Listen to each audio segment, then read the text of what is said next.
আসসালামু আলাইকুম। আজগো আমনেগো দেখামো মগো বরিশালের দুর্গাসাগর।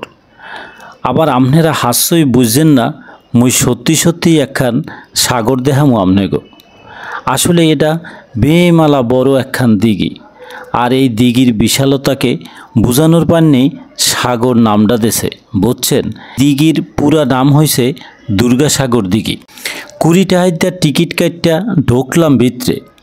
ঢুকিয়াই দেখি বেমালা বড় একটা বট গাছ দেখা সামনে আউগাইয়া দেখি কত সুন্দর গাডলা বান্ধাইনা।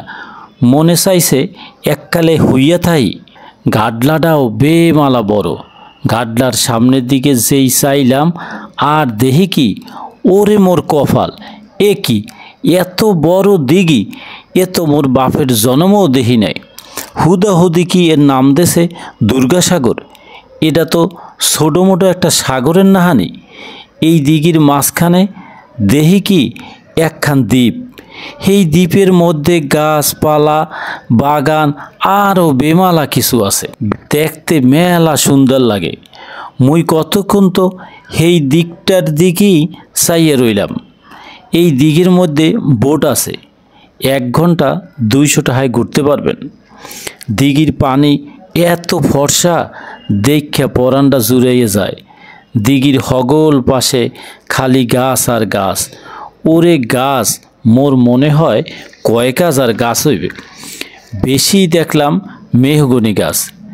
বেবাক জায়গা দিয়া বেমালা মানু আয় এই দুর্গাসাগর দেহার লইগা। আর এই পর্যটকগুলোর লইগা রাস্তা করিয়া দিছে এই দিঘির হগল পাশে। মোরা হই রাস্তা দিয়া হাইট্টা ঘুরিয়া দেখলাম। প্রথমেই দেখলাম ময়ূর পক্ষী। কি যে সুন্দর ময়ূর পক্ষী! পাখনাটা যেকালে মেলে সেইকালে কি যে ভালো লাগে। এরপর দেখলাম হরিণ। অনেকগুলো হরিণ খাঁচার মধ্যে আটকেই রাখছে, খুব শান্তশিষ্ট হরিণগুলা। এরপর আরেকটা খাঁচার মধ্যে দেখলাম ইমু পক্ষী। এই ইমু পক্ষী বড় বড় একটা খাসির নাহান। এরপর আরেকটা খাঁচার মধ্যে দেখলাম বান্দর। মোট কথা ছোটো মোটো একটা চিড়িয়াখানা।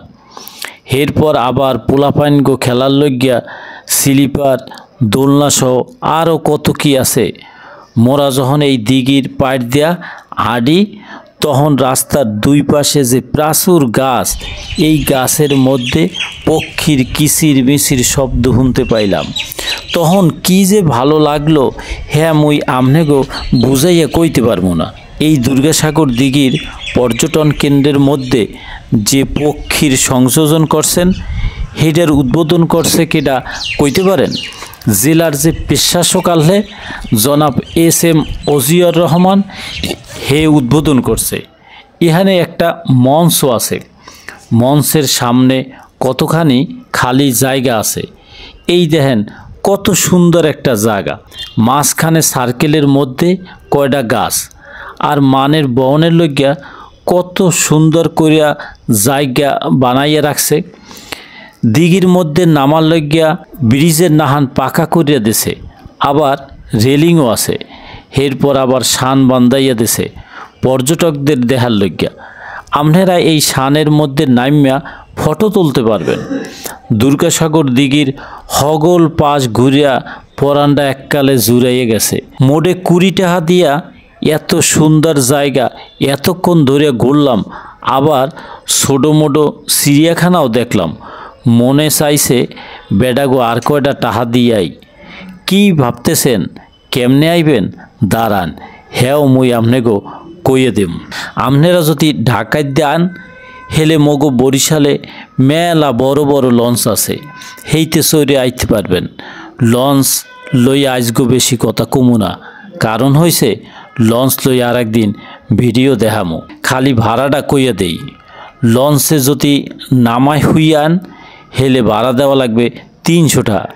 আর যদি কেবিনে আন, হেলে 2 জনের কেবিনে ভাড়া দেওয়া লাগবে 2000 টাকা, আর 1 জনের কেবিনে 1000 টাকা। বাস গাড়িতে যদি আইতে চান, হেলে ভাড়া লাগবে 500 টাকা হইতে 1200 টাকা। শোনেন, বরিশালে এখন বাসেও হুইয়া যায়। বরিশাল শহরদিয়া মোড়ে 12 কিলোমিটার উত্তরে বরিশাল দিয়া স্বরূপকাঠি যাওয়ার পথে মাধবপাশায় দুর্গাসাগর দিঘির অবস্থান। এর আয়তন হগল কিছু মিলাইয়া 45.42 একর আর খালি দিঘির আকার 27 একর। রাজবংশের রাজা শিবনারায়ণ হের বউ দুর্গাবতীর নাম অনুসারে 1780 সালে এত বড় একখান দিঘি খনন করছিলেন। 1974 সালে এই সময়ের সরকার আবার সংস্কার করে। দিঘির মাঝখানে যে একটা দ্বীপ আছে এর পরিমাণ হয়েছে 60%।